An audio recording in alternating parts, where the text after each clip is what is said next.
Okay, thank you all for joining us for this episode of the On the Mark Financial Forum and Podcast. We have a special guest today, new friend to the team, but a good one that we respect very much, Aaron Steele from Steele Capital Management. Aaron, why don't you spend a minute to introduce yourself to the audience? Well, thank you, Mark. Thanks for the opportunity to be on your show today. Very excited. So I'm hardly going to be as polished as you are. I don't do this stuff very often, but sure appreciate the opportunity. Of course, your Like Mark knowledge is said, more important than being polished. well, as Mark said, my name is Aaron Steele. My company is called Steele Capital Management. I'm a financial planner.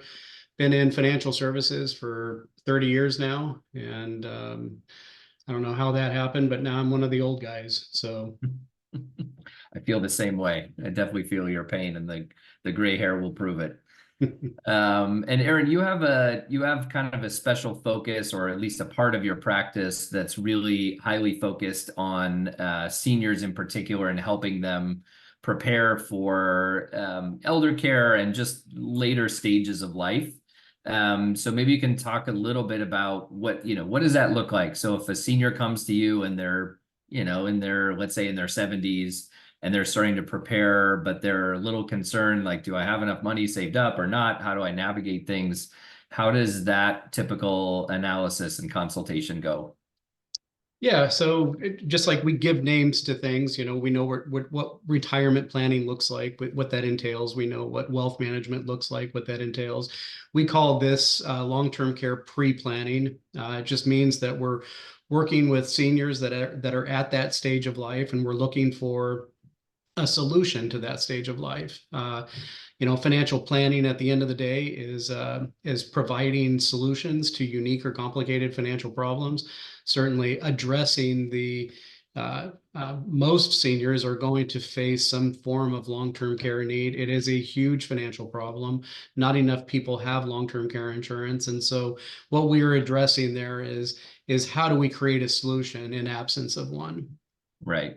Yeah, and it's a very common problem. I mean, I'm now at the age where we're starting to think about these things for my parents, and part of the inspiration for this episode is because I'm dealing with this exact situation myself, and whenever I'm dealing with something, I figure other people are as well. Yeah. So a lot of this will be focused on kind of how the adult children, if I can refer myself as an adult child, which I'm sure my wife would agree with for different reasons.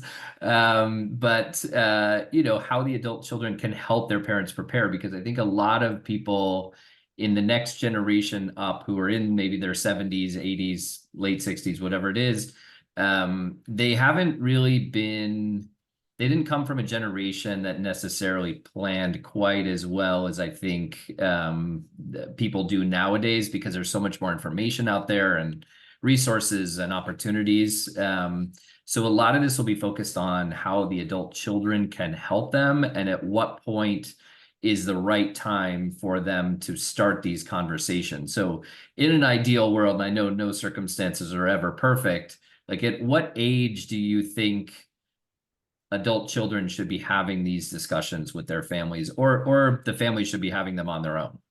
Well, sooner rather than later. It's hard to, so we want to be able to put all the tools on the table, understand what are the programs or benefits, or how are we going to navigate through this. If we have an unlimited long-term care policy, then there's probably not an issue. But if we have a limited $100,000 long-term care policy or none, then we're probably going to be dealing with some kind of a financial issue. And so if we are, then we want to put as many tools on the table and understand how and when we're going to use those tools. There may not be anything actionable yet. Planning doesn't mean that I'm actually, my plan's not in place yet. It's just when I get to this point, these are the tools I'm going to use, and this is how I'm going to navigate this. And it could change by the time we actually get there, but at least we started to develop a plan and have a conversation. Most people, what is the percentage? 60% of people fear running out of money more than they fear death. So, bringing a financial solution to this alleviates a lot of fear. And it's usually the parents' fear of running out of money. I don't run into very many issues with adult children wanting a legacy. It's usually the parents that a legacy is important to them. But just kind of understanding what are the tools, how are we going to navigate this, and how are we going to get through it Yeah, sooner for rather than sure. later, even if it's Yeah, not even if we can't implement it today.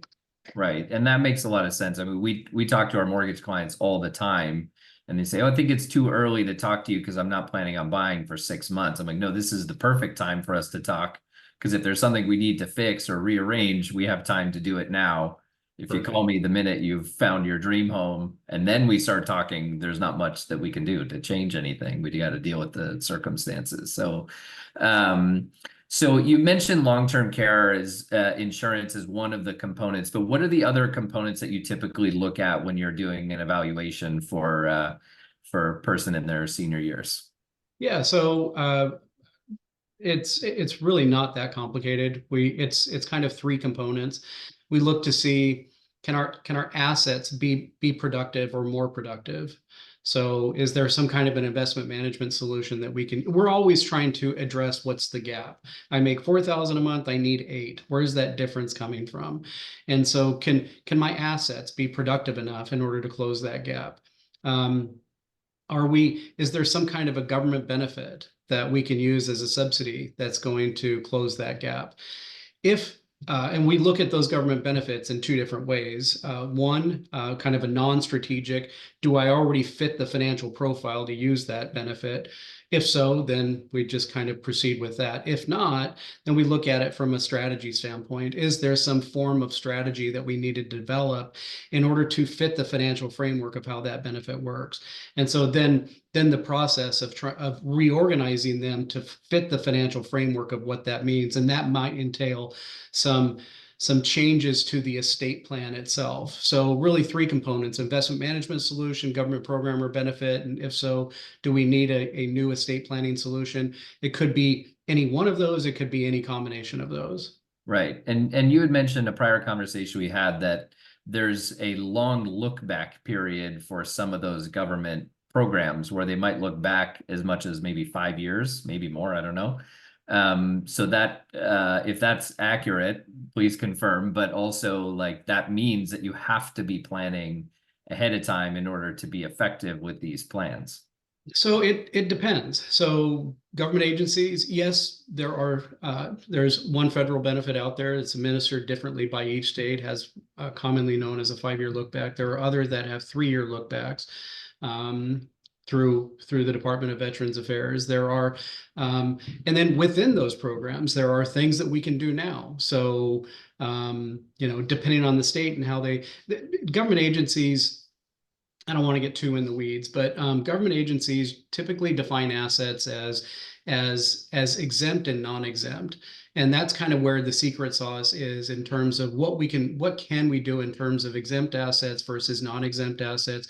Do we have to follow a look back period? Can we exempt these things now? There are things that we can do inside of the marital estate, transferring assets to one spouse as opposed to the other spouse, dissolving the community property agreement. So things can be done. It's a misconception to suggest that people have to spend down and go broke in order to qualify for these benefits. I would say, as a financial planner, if your financial plan is to spend down and go broke, that's a bad financial plan. Yes, no, it's certainly not going to help you get a mortgage either. So yeah, I don't suggest that plan either. Yeah. So okay, so we've talked about the components of this type of plan. So let's dive into each one. So let's say you got a client that comes to you, they've got, I don't know, let's just say $500,000 in retirement accounts or whatever the number is, but it's not sufficient to cover care. So what are you looking at? Are you looking at ways to grow that portfolio? Are you looking ways to distribute it, or is it kind of all of the above? Like, what's the strategy behind the investment side? Yeah, we're stressing the distribution rate of those assets over what period of time. And so um, if I've got $200,000, but my distribution rate is $8,000 a month on that 200,000, well, then I'm going to go through those assets in 2 years. And so I don't know what the market cycle is going to look like over a 2-year period of time. So I'm going to probably suggest that those assets are not investable assets.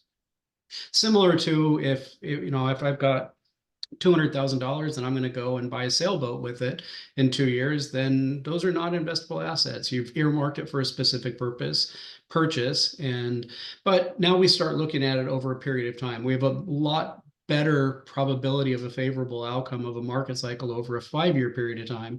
So we'll stress test that distribution to see, can these assets last for more than 5 years? Now, that ties back into, are we also dovetailing some kind of a look back associated with? So all of these things kind of work in concert with each other. Can the assets be productive enough over a long enough period of time? And now if they can, then does that open up the possibility of talking about look backs?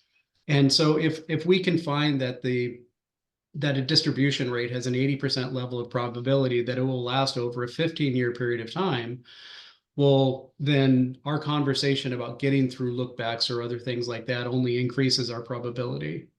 Right. That makes a lot of sense. And if you're getting a certain rate of return that based on the assets you have is equivalent to what you anticipate your costs are going to be, then theoretically the assets growing over time, in theory, would be paying for that long-term care where you're not actually depleting it in any significant way. Yeah, and we'll look at that too. Theoretically. Yeah, so we look at exactly that. In other words, are we distributing and diluting the assets over time, or are we distributing and we're still accumulating? Meaning our count is still growing in perpetuity. And so at the early stages of that long-term care environment, maybe we're taking a $2,000 a month distribution, and $500,000 of assets should easily be able to cover a $2,000 a month distribution on a well-managed account. But later stages of that, maybe as we're approaching year 3, 4, or 5, maybe we are taking a $4,000 a month distribution from those assets. $4,000 a month, that's roughly $50,000 a year. That's roughly a 10% distribution on $500,000 worth of assets. It's not reasonable for us to suggest that, a well-allocated account is going to average 10% a year. So we might start to be in a distribute and dilute type of situation at that point. But that might be okay because we built in some safety nets there to where if we had to convert to other government programs or benefits, then we built that into it. Right. And you hope that, over your life, you're building up your retirement accounts.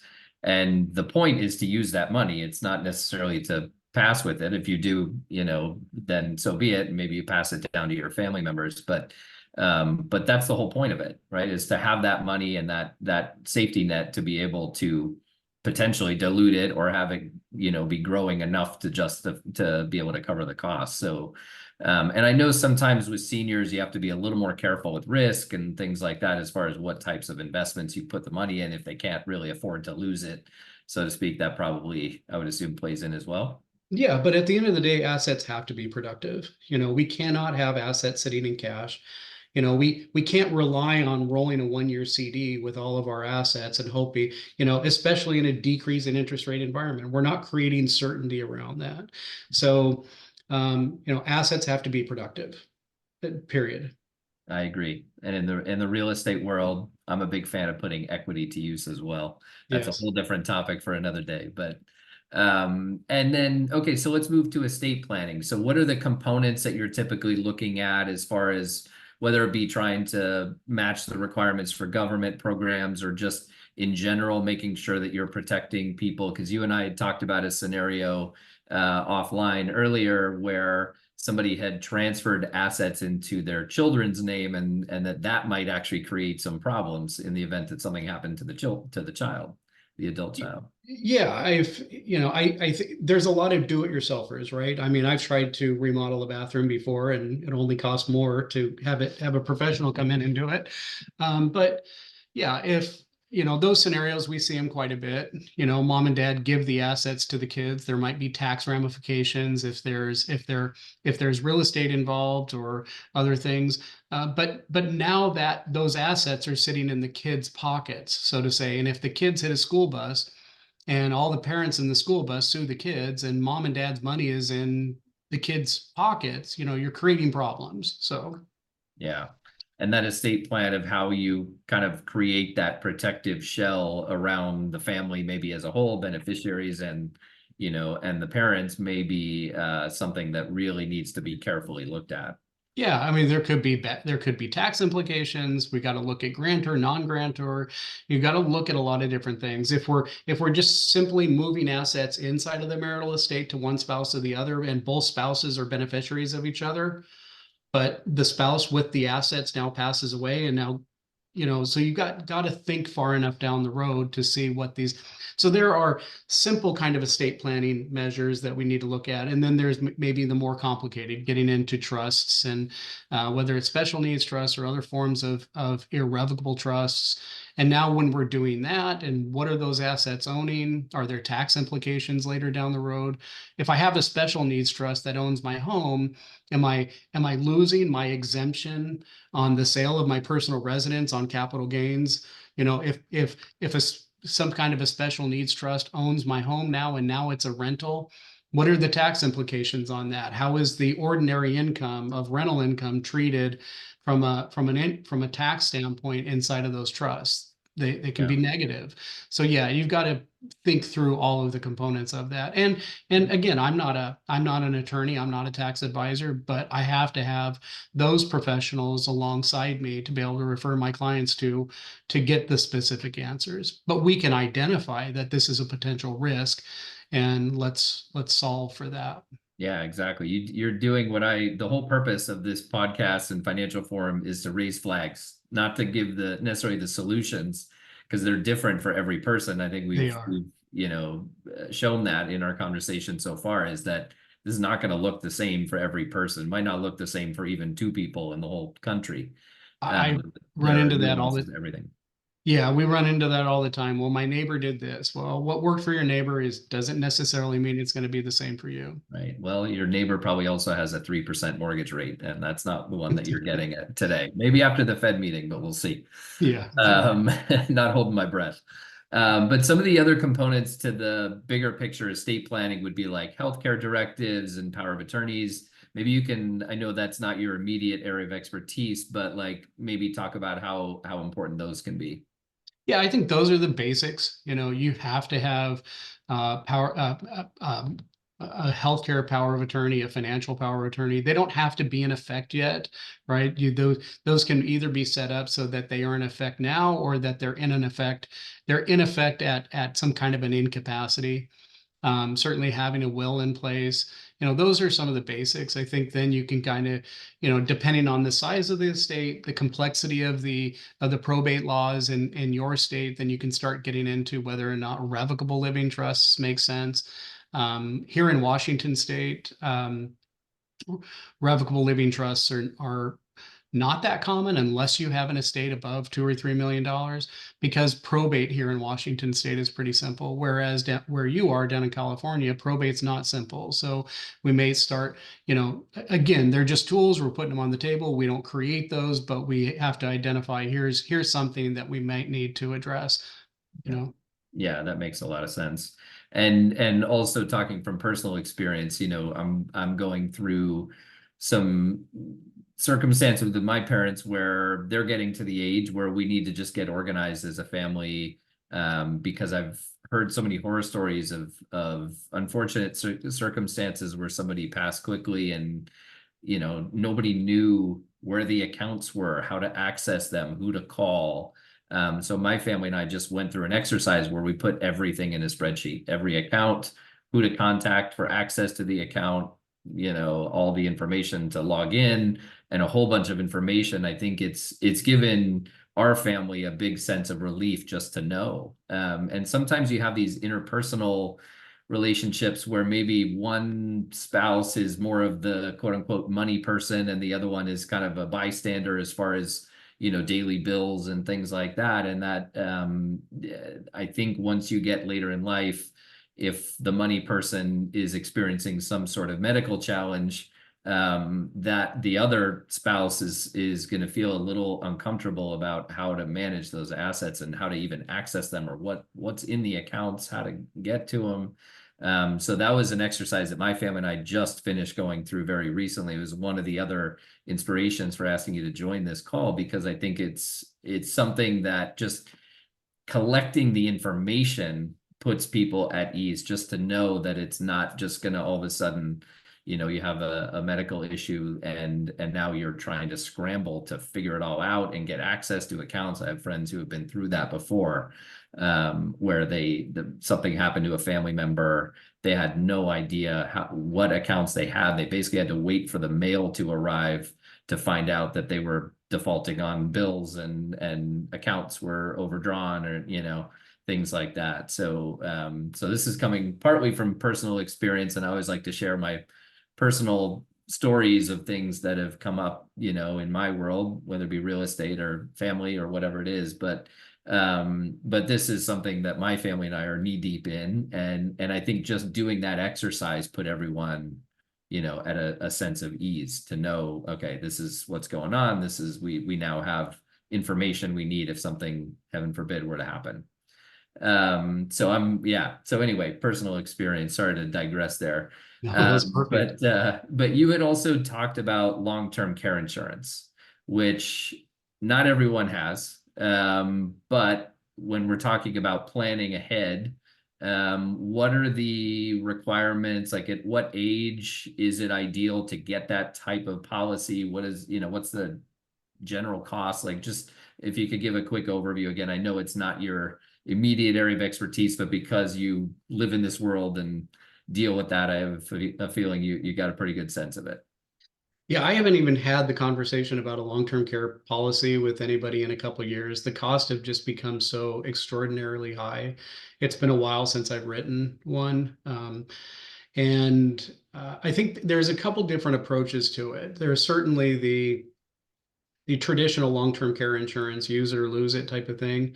And the cost can be extraordinary. I don't know if these are the costs right now, but certainly when I looked at it a couple of years ago, you might spend $1,000 a month for a $250,000 policy. Well, if you have that policy in place for 25 years, you would have spent $250,000 on a long-term care policy that you may not use. And then if you don't use it, you lose it. So, um, And if so you put that money and invested it, it would have turned into a lot more than $250,000. exactly. Yeah. So there is that. Certainly want to get it when you're young enough and healthy enough so that the premium is going to be low enough. But at the same time, if you're paying into something that has an outrageous cost on it and you're paying into it for a long enough period of time, then, is self-insuring maybe a better way. Right. But there are the hybrid products out there right now. One of the best ways that I've seen to kind of solve that is to, you know, somebody has a permanent life insurance policy, they have a whole life policy or something. Can we convert that to an IUL that now has some kind of a living long-term care benefit associated with it? Can I've you seen explain, sorry, what IUL means? index universal life. So now I've converted it. Now it's indexed to some kind of a market performance. So the cash value is growing conceivably at a better rate, but and that's helping to offset maybe the cost of the insurance of the plan. And now instead of dying to receive some benefit, maybe there's some rider in there that has some kind of a long-term care benefit.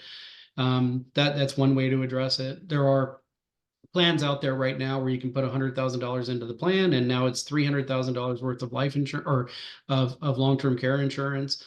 Pretty easy underwriting on things like that. So I think the secret sauce today is kind of in those hybrids. Right. Yeah, and managing the cost depending on, so it's almost like if you start too early, you're going to end up probably paying for so long that it doesn't make sense, or vice versa. If you start too late, you might not accrue enough value in it to justify the more significant cost because you started later. So there must be a sweet spot there somewhere. Yeah, and I'm sure there is, and I don't do enough of it to know where that sweet spot is. Sure. When we were kids just 20 years ago, the cost of a long-term care insurance policy might have been $150 a month. Well, that's sustainable to pay, and but um, uh, now the costs are just outrageous. So and cognitive impairment really had the effect on those. So Usually what we're dealing with is we're dealing with those seniors that are past that point of being able to get insurance. So we're dealing with that here and now.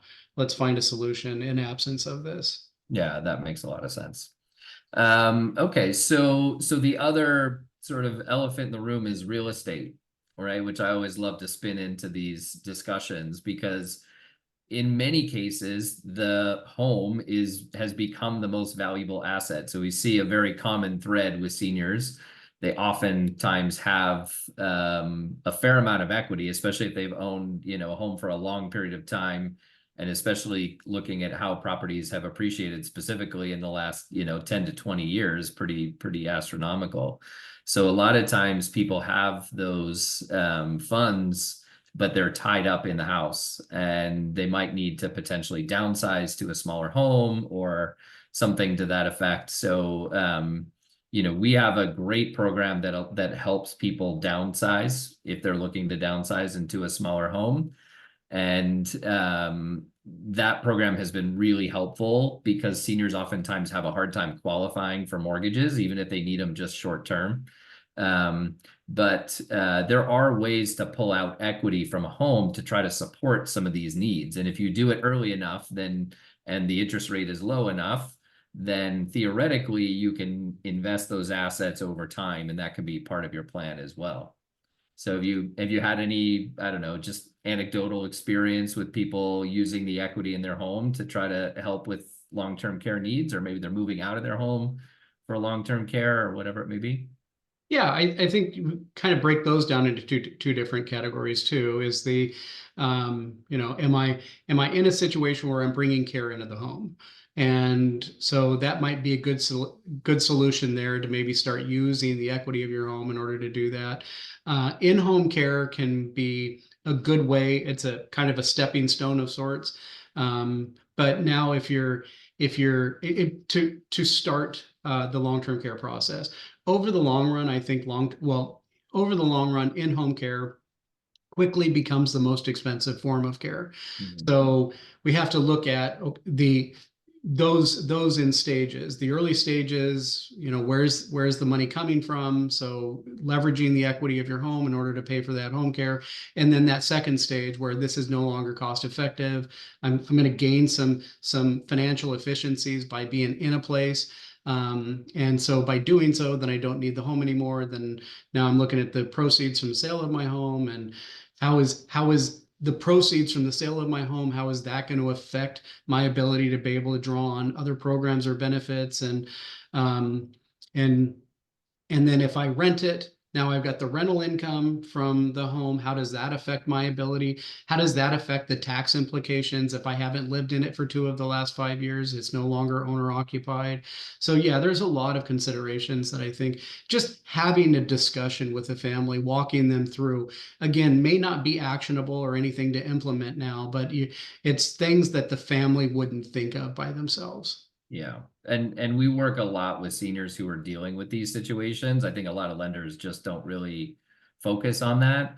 And I think seniors are also naturally adverse to debt. Yeah. But there are circumstances where that debt could potentially completely change your care plan if you're able to manage it and invest the money in the meantime before you use it and things like that, or create some sort of vehicle where you have maybe a line of credit with access to cash so that you can downsize more comfortably to another home or pay for care or whatever it may be. But there's definitely some real estate solutions that, in my opinion, should be part of that discussion, as well as all the other components of investments and estate planning and healthcare directives and all the other things that we've talked about. So all right, so I'm gonna ask you a couple of wrapping up questions here. So what is one thing that you wish everyone did as part of this process, whether it be starting early, if they're earlier in planning or later? Like, what's one thing that you're just like, gosh, I really wish everyone did blank? There's a few of those things. One, I will say, people will come in and say, well, we're broke. were ready to file for some kind of a benefit, and they've gone through a $500,000 estate. And if you could have caught them early, you would have been able to protect that $500,000. Unfortunately, we see that too often. They were misled to think that they both have to become impoverished or broke in order to qualify for something. It's difficult to see that. Um, yeah, not starting the process early enough. Yeah, I You would kind of agree. boil it down to that. Yeah, I would agree 100%.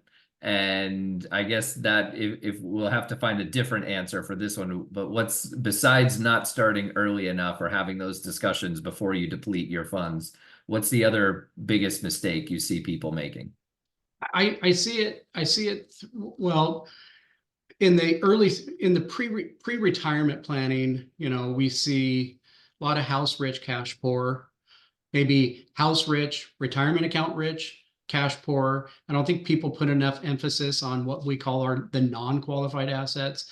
Money taken out of a retirement account is taxed at current income. There's a lot of tax benefits of things that we can do with what we call non-qualified assets. Also, I think that there is just people don't think in terms of making sure that their assets are productive. So a lot of times even in their retirement accounts, they'll have way too much cash or cash equivalents where they're sitting on $500,000 in a money market of some kind because they think it's safe, so to say. And their funds don't keep up with inflation. Now they're losing their purchasing power on these dollars. Or we're getting into retirement planning and they say, well, now that I'm retired, all of my assets need to be in bonds. Well, you're going to use these assets over the next 30 years. Stocks outperform bonds for the most part. And, so having a realistic conversation about what the productivity of these assets looks like, what I would say an expectations type of conversation. And that kind of falls right into solutions at that 85 year. So if I'm 65, getting ready to retire, and my assets aren't productive, and I get to 85, and now I need assets to be productive in order to help supplement my cost of long-term care needs, but you didn't do it 20 years ago, that manifested into a problem today at age 85. Yeah, for sure. And you're getting confirmation from one of my favorite financial advisors, Stephanie, who's on the call. She agrees with everything you're saying in the Q&A. So well done, Aaron. You passed the test. But Aaron, I just want to thank you so much. This has been really helpful. I think the more people understand about this, especially people my age who are trying to help their parents through these decisions and processes, it's really helpful to understand the bigger picture of what to do, when to do it, what components there are, because a lot of us are kind of, figuring it out just now. And I really appreciate you sharing your insight with everybody and joining me today. And thank you all for joining this episode of the On the Mark Financial Forum and Podcast. And we will see you all next time. Take care. Thank you, Mark. Thank you.